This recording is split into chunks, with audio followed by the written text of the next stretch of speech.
On the morning of 5th January 2017, a series of strange but significant events started to unfold in Bangladesh. High-ranking officers of the military intelligence, known as DGFI, called up the chairman, vice chairman and managing director of Islami Bank Bangladesh Limited, the country's largest private bank. Soon, all three of them were picked up from their houses by the armed DGFI convoy and brought to Dhaka cantonment. Surrounded by armed military personnel, the bankers were presented with resignation letters. They were asked to sign them. They were told it was a direct order from the Prime Minister, which they could not refuse. Many people in Bangladesh picked up by the DGFI never returned home. They disappeared forever. So, the bankers had no choice. A few hours later, a closed-door meeting of the bank's board of directors took place at Radisson Blu, Dhaka Water Garden, a military-owned five-star hotel. Existing directors of the bank were replaced with new ones under the direct supervision of the DGFI operatives. One of Hasina's oligarchs and cronies, S. Alam, became the bank's new owner. Shahabuddin Chupu, earlier appointed as a member of the Anti-Corruption Commission, orchestrated the whole process. Chupu, a highly corrupt official, was further rewarded by being appointed as the President of Bangladesh in 2023. This is how the Bangladeshi government, led by Prime Minister Sheikh Hasina, operates like a mafia by using state machinery. Hasina and her people forcibly seized control of 6 more private banks in the following years. They are Bangladesh Commerce Bank, Al Arafa Islami Bank, First Security Islami Bank, Union Bank, Global Islami Bank, Social Islami Bank. The corruption of Bangladesh has escalated beyond the petty corruption common in developing countries. It reached the level of grand corruption, combined with systematic and well-organised abuse of power and gross human rights violations.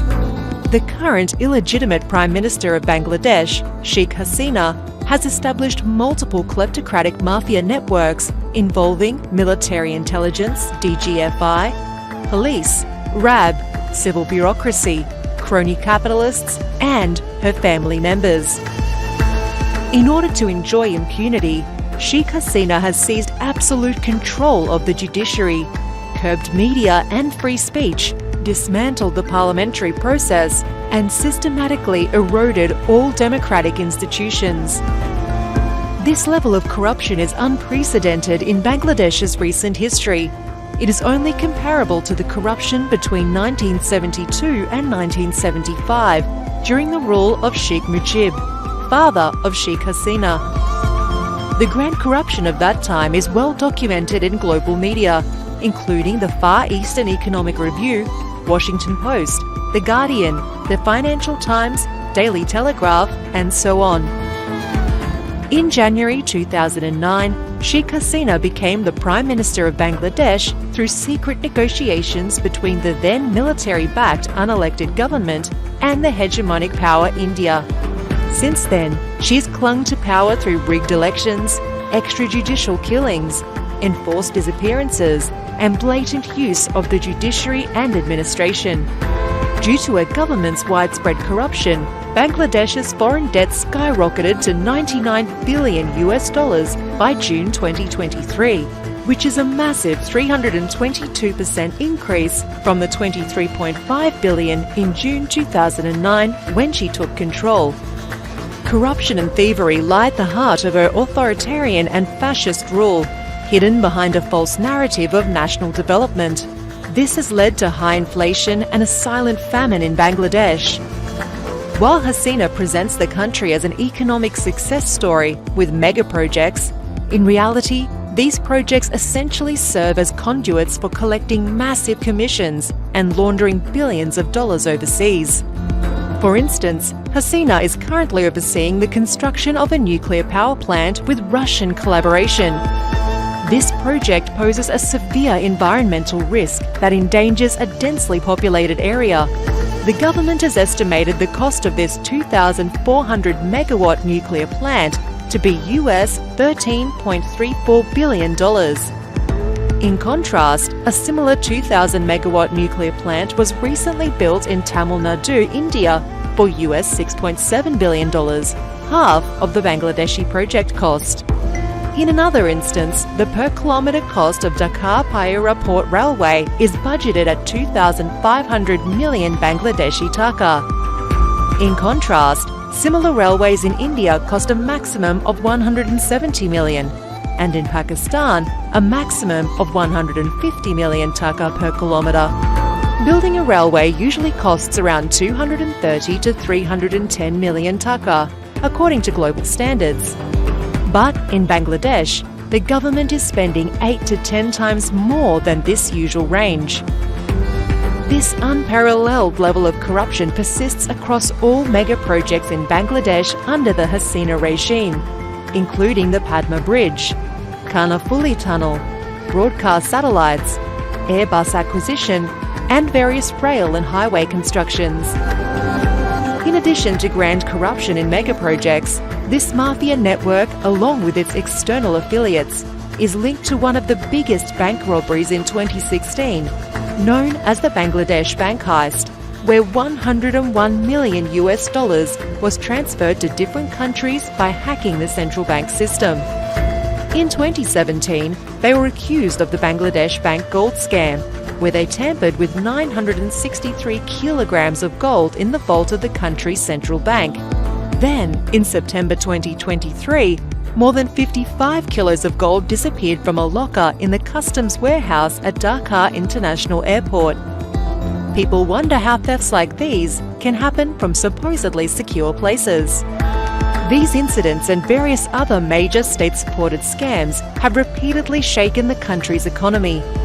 Some of the major financial scams under the Hasina regime that have been reported so far are share market and stock exchange manipulation of $8 billion in 2010 and 2011, Padma Bridge corruption and withdrawal of the World Bank from the project in 2011, Destiny Group scam of over 30 billion Bangladeshi taka in 2012, Hallmark Sonali Bank loan scam of over 43 billion taka in 2012, Bismillah Group scam of 12 billion taka in 2013, Farmers Bank scam of 1.6 billion taka in 2014, Basic Bank scam of over 45 billion taka in 2015, Crescent Group Janata Bank loan scam of over 34 billion taka in 2019, Agrani Bank loan scam of over 1.5 billion taka in 2022.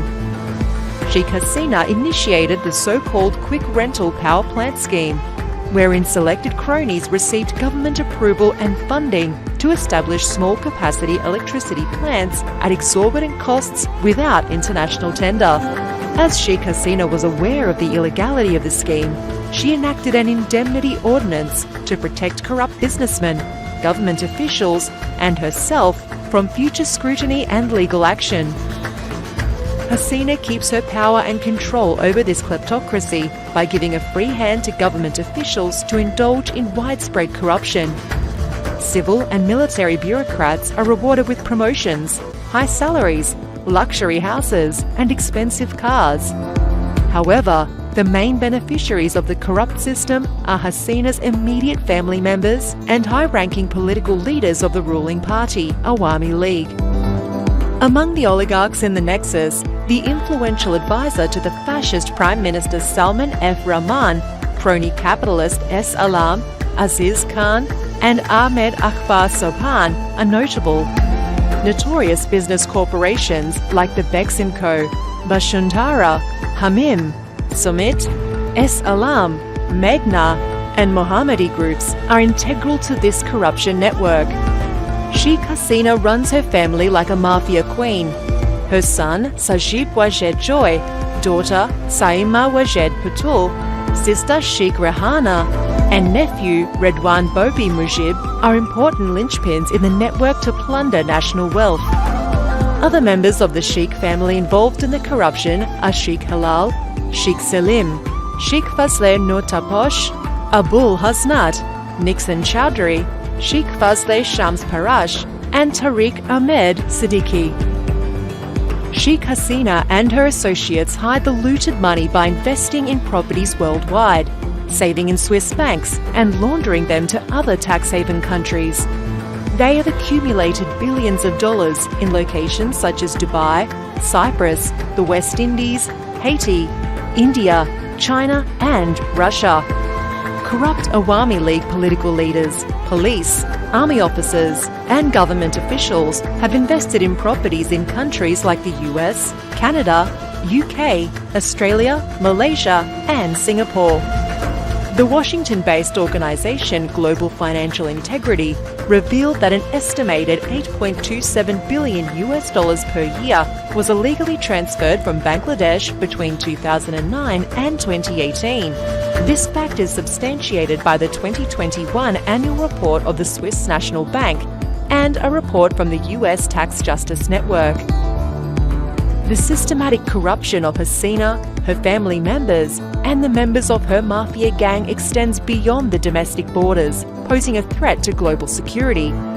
It is now crucial for the world to focus on addressing and combating this grand corruption, aided and backed by the governments of India, China and Russia.